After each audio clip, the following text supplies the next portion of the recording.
సాయిరాం. శ్రీ గురు చరిత్ర అధ్యాయం 7. శ్రీ గణేశాయ నమః.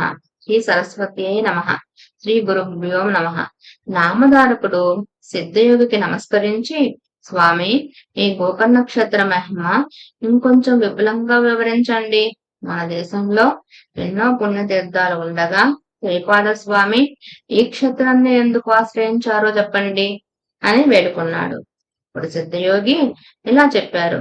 పూర్వం ఇక్ష్వాకు వంశంలో మిత్రసహుడు అనే పేరు గల రాజు వేదమార్గ తత్పరుడై రాజ్యాన్ని ధర్మంగా పాలిస్తూ ఉండేవారు. ఒకనాడు అతడు అడవికి పోయి క్రూర జంతువులను వేటాడుతూ ఒకచోట భయంకరుడైన ఒక రాక్షసుడిని చూచాడు. రాజు అతని మీద బాణాలు వేయడంతో ఆ రాక్షసుడు నేల కూలి ప్రాణాలు విడుస్తూ తన సోదరుని పిలిచి రాజుపై ప్రతీకారం తీర్చుకోమని ఆదేశించాడు.